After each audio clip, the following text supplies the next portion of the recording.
নমস্কার বন্ধুরা, তৃষ্ণার রান্নাঘরে আপনাদের সকলকে স্বাগত।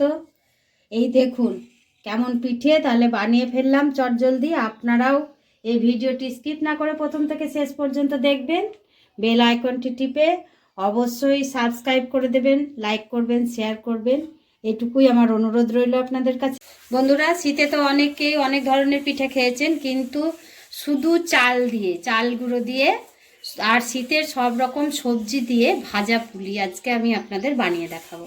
কড়াইয়ে তেল দিয়ে দিয়েছি, তেলটা গরমও হয়ে গেছে। দিয়ে দিচ্ছি 1 চামচ, বড় চামচের হাফ চামচ মতো গোটা জিরে ফোড়ন।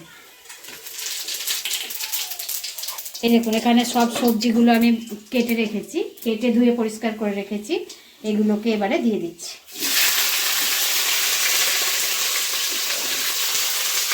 এখানে নিয়ে নিয়েছি ফুলকপি, তারপরে পেঁয়াজ কলি, মটরশুঁটি, আর এখানে আছে কাঁচা লঙ্কা চেরা, আলু, ধনেপাতা, চাইলে গাজরও আপনারা দিতে পারেন। সব কিছু সবজি দিয়েই বানিয়ে ফেলবো পুলি, ভাজা পুলি। প্রথমেই আমি তরকারিটা বানিয়ে নিচ্ছি। এই দেখুন বন্ধুরা, তাহলে সব সবজি দিয়ে তরকারিটা আমি কত সুন্দরভাবে বানিয়ে ফেলেছি। এবারে আপনাদেরকে পুলি বানিয়ে দেখাবো। ফিরে আসছি 10 মিনিট পর। এই দেখুন বন্ধুরা, এখানে নিয়ে নিয়েছি চালের গুঁড়ি। আটা না ময়দা না, শুধু চাল গুঁড়ি দিয়ে বানাবো। দিয়ে দিচ্ছি আন্দাজ মতো লবণ।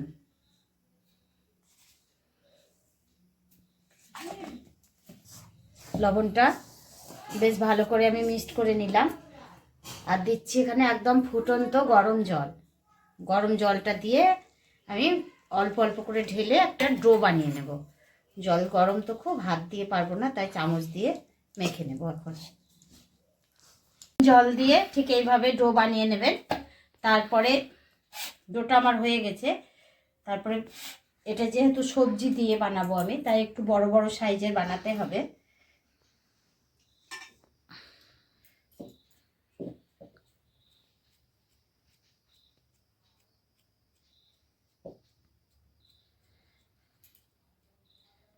ঠিক এইভাবে একটা বাটি বানিয়ে নেবেন।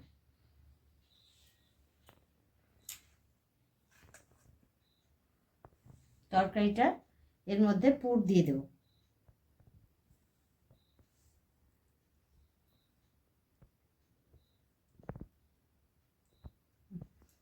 মুখটা এভাবে জমিয়ে দিতে হবে চিপে চিপে, যাতে এটা জলে ভাপানোর সময় ফেটে বেরিয়ে না যায়। ব্যাস, আমার একটা ভাজা পুলি বানানো হয়ে গেল। এই দেখুন,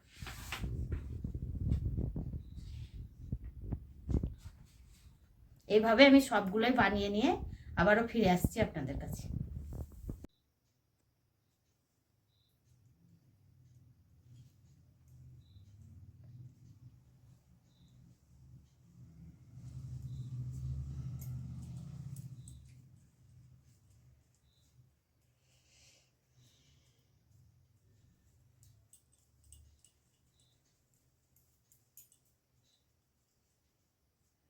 একদম সিঙ্গারা।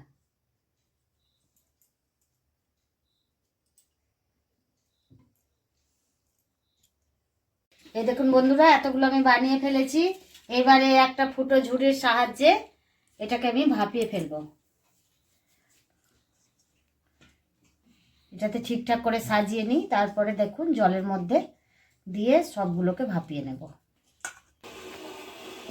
এই দেখুন বন্ধুরা, স্টিমের মধ্যে জল গরমটা বসিয়ে দিয়েছি। তো এই ঝুড়ির মধ্যে দিয়ে এবার আমি এটাকে ভাপিয়ে নেব। অনেকে অনেক রকমভাবেই করে। আপনারা কড়াইয়ে জলের মধ্যে ফেলেও ফুটিয়ে করে নিতে পারেন। আবার এটার যে ছাঁচগুলো আছে স্টিমের, সেই ছাঁচের মধ্যে দিয়েও বানাতে পারেন। এই যে এইগুলোর মধ্যে দিয়েও বানাতে পারেন। তো আমি এটাতে বেশি আটলো ঝুড়ির মধ্যে, আমার এটাই সুবিধা হলো বেশি, সেই জন্য আমি এটাতেই করে দিচ্ছি। ঢাকাটা দিয়ে দিলাম। 5 মিনিট পর ফিরে আসছি। বন্ধুরা, ফিরে আসলাম 5 মিনিট পর। এই দেখুন, ভাপে ভাপে পিঠেগুলো আমার কত সুন্দরভাবে সেদ্ধ হয়ে গিয়েছে। এবারে তুলে নেব। এ তো আর জলে করিনি যে ছাকতে ছুকতে হবে, এটা তুলে নিয়ে ভেজে নিলেই হয়ে যাবে আমার একদম পুলি। বন্ধুরা, কড়াইয়ে আমি সাদা তেল দিয়ে দিয়েছি, তেলটা আমার গরমও হয়ে এসছে। এবারে প্রথমে পিঠেগুলো দিয়ে আমি পিঠেগুলো ভেজে নেব।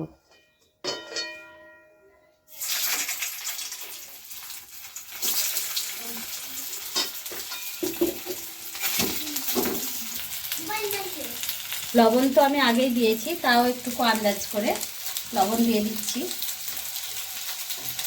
দিচ্ছি অল্প একটু হলুদ গুঁড়ো,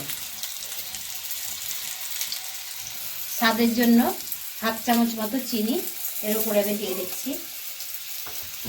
আদা লঙ্কা আর মৌরি বাটা, কাঁচা লঙ্কা আদা আর মৌরি একসাথে বেটে রেখেছিলাম, সেটাও দিয়ে দিলাম।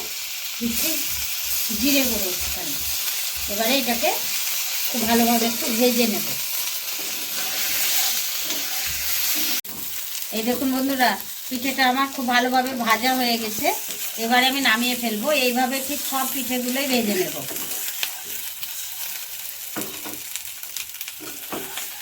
তাহলে দেখুন বন্ধুরা, কত কম সময়ের মধ্যে কম উপকরণের মধ্যে বানিয়ে ফেললাম এই ভাজা পুলি।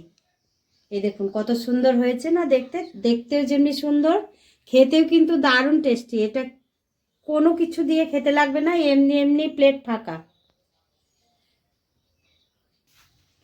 তাহলে ভিডিওটি আমি এখানেই শেষ করলাম। নমস্কার।